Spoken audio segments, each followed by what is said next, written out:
My wife and I have a wild side. One evening, on a dare, we slipped into an upscale club to play out a fantasy. She knelt between my knees in a skimpy French maid costume, the fabric rubbing against my thighs. "Oh, sir," she purred. "Please won't you take me home?" A man across the room pointed right at her and barked.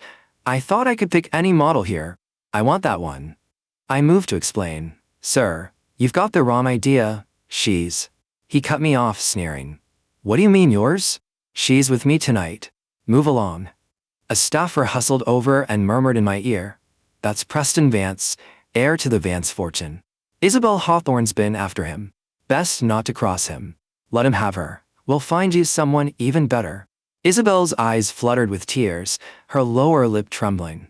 "I didn't do anything, love," she whispered, staying perfectly in character. "We had just finished a huge project at the company, and we're looking forward to a long holiday. Who could have guessed an evening of roleplay would spiral like this?" Preston was berating a waiter now. "Didn't I tell you to bring new faces to me first?" Then he fixed his greedy stare on Isabel again. "Look at that face. That body."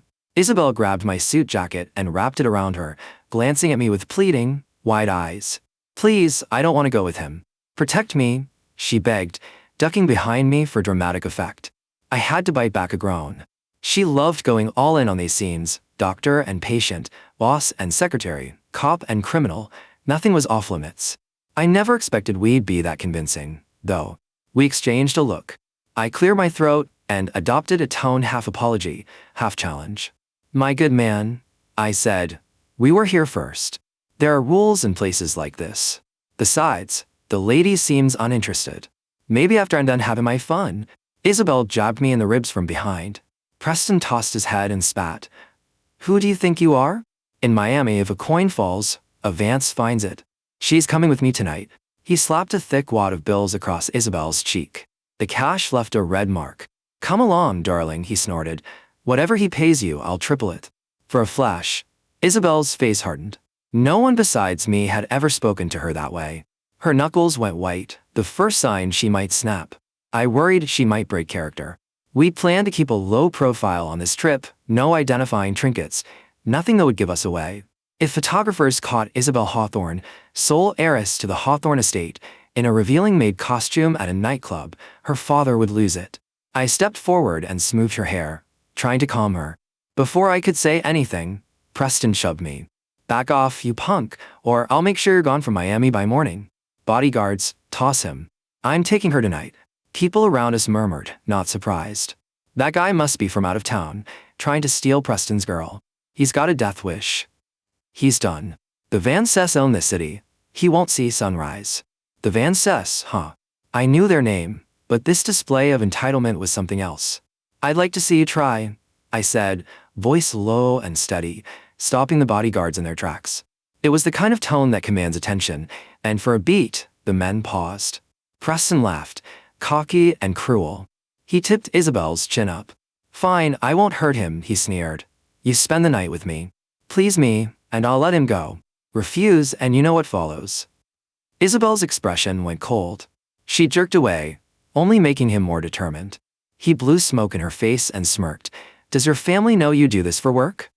If they knew, chaos would follow. Playing along, I stepped between them again. "Who are you?" "She's the top girl here. You'll have to wait your turn." Preston acted as if I'd committed a mortal insult. He reached to pull Isabel closer. She gasped, perfectly theatrical, "Sir, save me." We were both deep in the charade now. I swept her into my arms. "I'd like to see anyone try to take her from me tonight." Preston, barely containing fury, barked at the manager. "Find out who hired her. How dare she be so insolent?" The manager returned flustered. "Sir, it looks like she isn't on our roster." Preston grinned. "Well, she will be. Sign her up. Train her. Teach her how to please me." The manager, sweating, produced a file. I glanced down, my eyes widening at the unnerving detail. It was a dossier of Preston's private preferences, explicit and clinical enough to make my stomach flip. "Mr. Vance," I said dryly, "you know yourself well." Isabel, disgusted, snatched the paper, ripped it and tossed it in the bin. "I don't want to know any of that," she hissed, muttering a French curse that made me smile. I checked my watch. aware we had a financial summit to attend later. There was no time to spar with this bully. So I chose a simple truth. Mr. Vance, we are married. We're tourists, this was our private game. Preston shrugged, unimpressed. Save the act.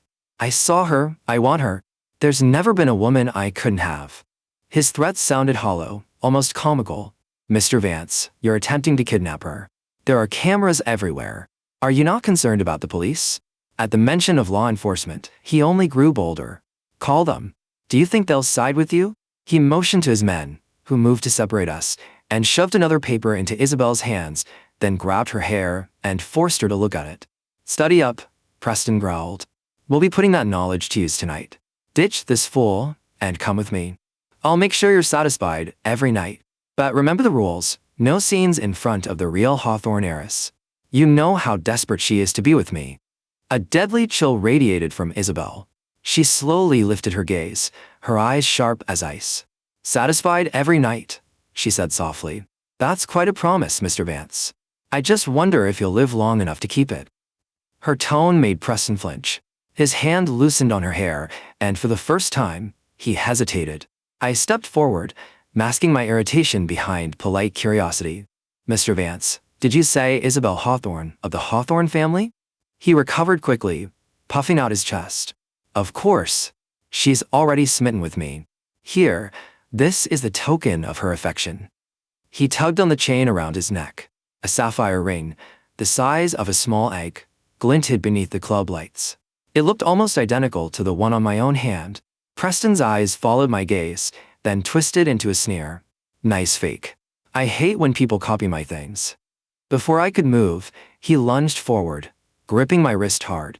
Isabel tried to break free, but the guards restrained her. Two more held me down as Preston yanked the ring from my finger and tossed it into a drain.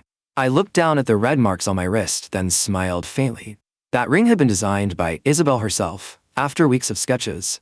The sapphire was flawless, purchased at auction for an 8-figure price. I never removed it ever.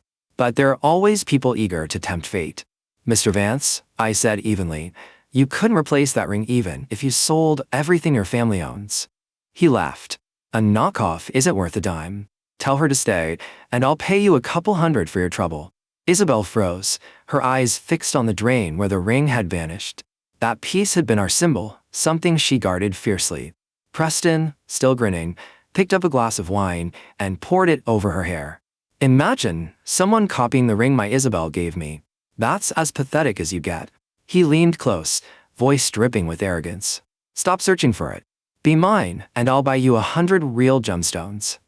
Isabel's head lifted slowly, her gaze burning crimson beneath the streaks of wine.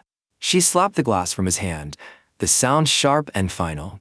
I don't know who this Hawthorne heiress is, she said with calm precision, but I am the only heir of the Hawthorne family. Preston burst into laughter, eyes sweeping over her soaked dress. Sure you are. Everyone loves to pretend. You hate me? Good. Take it out on me later. Then, smirking, he ordered his men to restrain her. I only want children with Hawthorne blood. To avoid any surprises, you're getting a little procedure done tonight. A sterilization. The air turned frigid. Isabel's voice came out low and measured. Mr. Vance, I'll warn you once. I am Isabel Hawthorne. Let us go. Now. Preston waved her off, his arrogance unshaken.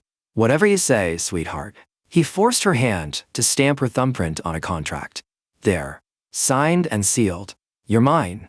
Break it and you'll pay the penalty. Isabel's expression was ice. Mr. Vance, the Vance Corporation has been running out of ideas for years. Does your father really let you behave like this in public? Preston smirked. So what? The Hawthorne heiress and I are practically engaged.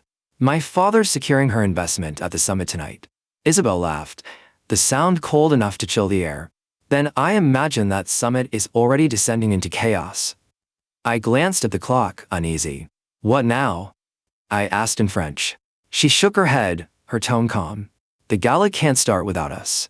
Guests are on their way. I've already arranged everything. Someone will be here soon. Time was slipping fast. We had to leave if we didn't want to disrupt the evening entirely. Preston yanked her by the hair again, his voice sharp. What nonsense are you whispering? I took a deep breath to stay civil. Mr. Vance, we're expected at the Miami Gala. We shouldn't delay the investors waiting for us. He gave me a look of disbelief.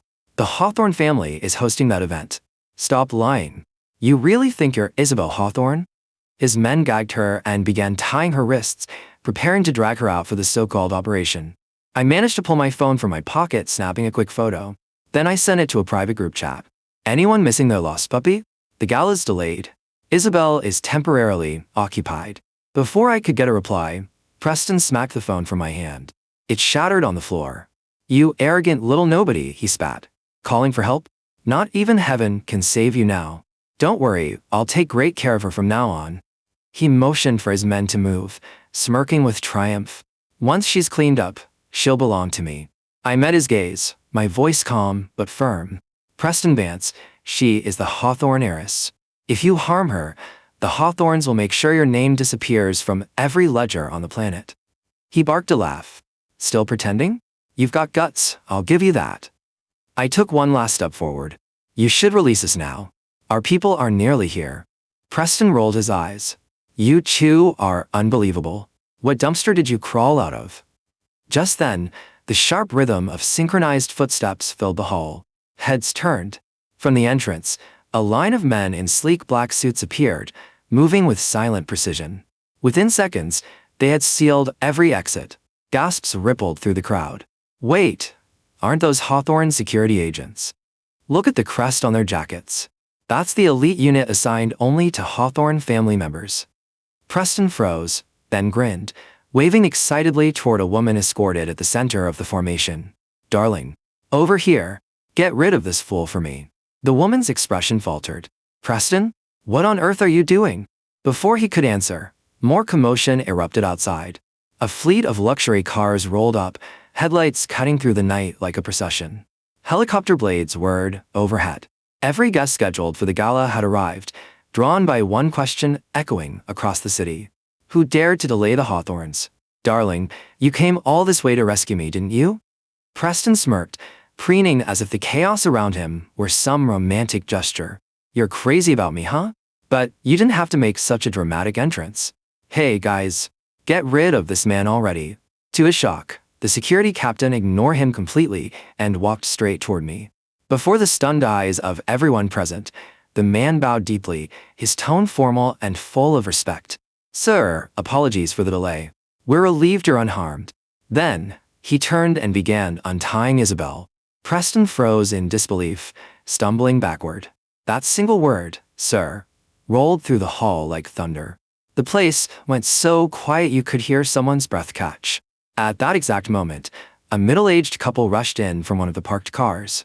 Do you have any idea who she is? The man shouted at Preston. You tied up the Hawthorne heiress, you fool. Do you understand what you've done to our family's reputation? Preston went pale. He grabbed at the guard's sleeve, desperate. You've got it all wrong. I'm the real Hawthorne's son-in-law. He yanked the sapphire pendant from his neck, waving it wildly. See this? The genuine Hawthorne heirloom. Look closer, you blind idiots. The housekeeper who'd arrived with the guards dabbed at the sweat on her brow. Preston, please stop talking. Why, he whined, his voice rising. You're my girlfriend. They're bullying me. Say something. The head guard cast a cold glance at the pendant. That's a fake. Poorly made. The stone's nothing but cheap glass. Preston's smile froze. No way. That's impossible. You must be mistaken. He spun on the housekeeper and grabbed her hand. They're all lying. They said the ring you gave me is fake. You said you were the Hawthorne heiress. You swore it. He tried to twist the story to make himself the victim, but the housekeeper's face had gone white as paper. I looked at her, my tone calm but sharp as a blade. Ms. Albright, it seems you and this man know each other rather well. Preston's eyes widened. He staggered backward, panic setting in. Before anyone could speak, a thunderous voice boomed down the corridor. Who dares threaten the future of my family? Old Mr. Hawthorne appeared, moving with the force of a storm, flanked by his advisors. His fury was palpable. After checking that Isabel was safe, his gaze swept the room and landed on Preston, who was shaking uncontrollably. Still oblivious, Preston barked. Who are you supposed to be? More of his backup? Just wait till my woman gets here. Silence. Mr. Hawthorne's shout cracked through the air. You ignorant fool. You dare to lay a hand on my heir and spread such lies. He motioned to his head of security, who quickly explained what had happened: Preston's fake heirloom, his attempts to give orders, his threats. Mr. Hawthorne gave a low, cold laugh. Splendid. Some imbecile waves around a counterfeit trinket, pretends to be connected to my family, and tries to harm my only granddaughter. Desperate, Preston seized the housekeeper's wrist and yelled, "It's her. She's the one who told me she was your heiress. She gave me the ring. Ask her." The room collectively turned to Miss Albright. Her knees buckled, and she dropped to the marble floor, trembling violently before collapsing into a deep bow. "Please forgive me, master," she sobbed, her forehead pressed to the ground. "It was just a moment of weakness. Mr. Vance kept pursuing me, so I pretended to be the young miss. I never thought he'd take it this far." The truth hit like a shockwave. The so-called Hawthorne heiress Preston had been boasting about didn't exist. Ms. Albright, a mere housekeeper, had used her access to the mansion to pose as one online. Preston, blinded by greed, had fallen for the illusion and ended up trying to kidnap and sterilize the real Isabel Hawthorne. Mr. Hawthorne's face turned crimson with rage. "You vile woman! Our family treated you well, and you repay us with this disgrace? Take her away. She'll face the family's judgment." Guards dragged the sobbing woman out as she pleaded for mercy. Preston stood motionless, his mind cracking under the weight of realization. The wealthy fiancé he thought he'd secured was a fraud. "No. No. That's impossible," he screamed, pointing after her. "You liar. You ruined me. I'll kill you." He lunged forward, but the guards restrained him easily. Miss Albright turned back, tears streaking her face, her voice breaking. "Preston, I truly loved you. Yes, I lied, but my feelings were real. Please, just one more chance."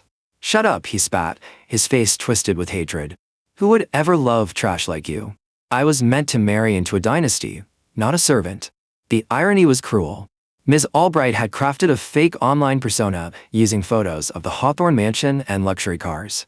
Preston, the spoiled son of a family desperate for social climbing, had fallen for the illusion completely. One was vain, the other greedy. They deserved each other. Now, stripped of their lies, they stood exposed and pitiful. Isabel wrapped her arms around me, trembling. "Are you all right?" Mr. Hawthorne's expression softened as he looked at us, then hardened again when his gaze fell on Preston. "You've suffered enough. The Hawthorne family will see to it that the Vances pay for this insult." Within a week, his words became reality. The Hawthorne Group publicly severed all ties with the Vance Corporation, sending its stock into freefall. Banks withdrew their support, creditors demanded repayment, and within days, the so-called Vance empire collapsed. Meanwhile, an investigation into the nightclub revealed a criminal network led by Preston, who had coerced women into signing exploitative service contracts. Dozens of victims came forward. The evidence was overwhelming. He was arrested on multiple charges: kidnapping, coercion, assault, and faced a lengthy sentence. When he finally requested to see me from prison, I hesitated. Isabel convinced me to go, saying closure might be worth it. Sitting behind the glass, Preston looked nothing like the arrogant man I'd known, just a hollow, broken figure. "Sir," he pleaded, eyes red and desperate. "I was wrong. Please have mercy. Spare my family, I beg you." I regarded him coolly. If Isabel and I had been ordinary people, what would have happened that night? "You have destroyed her, and had me buried somewhere quiet, just like you planned." His face turned ashen. For once, Preston had nothing left to say. "You want me to spare you?" I asked, my tone almost casual. "All right, start by paying for my ring." Preston blinked, baffled. "The ring?" I met his gaze, cold and steady. "The sapphire ring my wife designed. The one worth 8 figures, the same one you threw into the sewer. Either you retrieve the original, or you pay for it in full. Otherwise, I'll make sure the destruction of high-value property gets added to your list of crimes." The color drained from his face. 8 figures was a number far beyond his reach, even back when his family still had money. "I told you before," I said quietly. "You couldn't afford that ring even if you sold your family's entire company." He clung to false hope. "I can find it.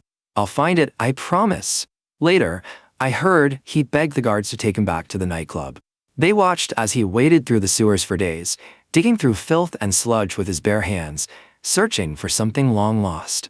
He became a pitiful, broken figure, drenched in mud and despair. That ring, a symbol of the bond between Isabel and me, was gone forever, swallowed by the dirt, just like his arrogance and delusions. When the Vance family tried to plead for mercy, Isabel met them with an icy calm. "Would your son's actions have been acceptable," she asked, "if we weren't who we are?" They had no answer. Some boundaries, once crossed, can never be undone. In the months that followed, peace slowly returned. Life grew soft again, gentle and full of quiet laughter. The ordeal had only made Isabel and me closer. We were still the same passionate couple, though our adventures now stayed within the safety of our home. One night, as we relaxed on the couch, she smiled and brushed a kiss against my hand. "Darling," she teased, "let's visit a club again sometime. I swear, nothing bad will happen this time." I laughed. She'd never change. Then came the best news of all. Isabel was pregnant. I was so thrilled I lifted her off her feet and spun her in the air before catching myself and gently setting her down. For the rest of the day, I couldn't stop grinning at her stomach. Mr. Hawthorne was overjoyed. His happiness, however, was quickly hidden beneath a strict expression. "You two need to calm down, especially you, Isabel. No more reckless outings. You were lucky last time." We both promised, smiling like children. Our days became a dream of sunlight and stillness. I cleared my schedule to stay with Isabel at the Hawthorne estate during her pregnancy. One afternoon, as we sat together in the garden, a familiar figure appeared among the hedges. It was Miss Albright. Her face was pale, her eyes red and feverish. "Miss," she rasped, voice trembling, "enjoying your quiet little life? I hear you're pregnant." My muscles tightened. I stepped in front of Isabel instinctively. Before anyone could react, Ms. Albright yanked a pair of pruning shears from her cart and aimed them toward us. "Don't move," she hissed. "Don't scream, or we all die together." Guards in the distance began to move, but she screamed for them to stop. I gestured for them to hold their ground. "Ms. Albright, what are you trying to do?" I asked steadily. "What do I want?" she shouted, voice cracking. "You ruined everything. They threw me out like garbage, and Preston's rotting in prison because of you. Why do you get to be happy while we lost everything?" "Preston made his own choices," I replied. "And you helped him." "Shut up," she screamed, her eyes wild with hatred. "You took my love from me, so I'll take what's most precious to you." She lunged forward, the shears aimed straight at Isabel's stomach. Time slowed. I moved without thinking. My foot struck her wrist, sending the weapon clattering away. She stumbled, and before she could recover, I stomped down on her reaching hand. A sharp crack followed her scream. "How dare you touch my wife and child?" I roared, grabbing her by the collar. The guards swarmed in, dragging her away as she struggled and cursed. I turned back to Isabel, pulling her trembling form into my arms. "It's all right. You're safe," I whispered. She nodded, tears glistening in her eyes. When Mr. Hawthorne arrived, fury etched every line of his face. He looked down at the bleeding woman on the ground. "I spared you once," he said coldly, "and this is how you repay us, by trying to harm my grandchild." Ms. Albright coughed blood and laughed bitterly. "You'll all die. Preston, I'm so sorry." "Call the police," Mr. Hawthorne ordered. "Send them everything. Every fraud, every crime. I want her behind bars for the rest of her miserable life." Afterward, to celebrate the pregnancy, and to make up for the chaos that had stolen our peace, I arranged a private Mediterranean cruise. Just the two of us, endless sky, and the sound of waves against the hull. Under a sky full of stars, Isabel took my hand and whispered, "Darling, this time it's finally just us." I drew her close, watching the moonlight ripple over the sea. The storm of our past was behind us now. "Yes," I murmured, smiling softly. "No one can ever touch us again." And so, our story carried on, sailing toward a future filled with calm seas and quiet joy.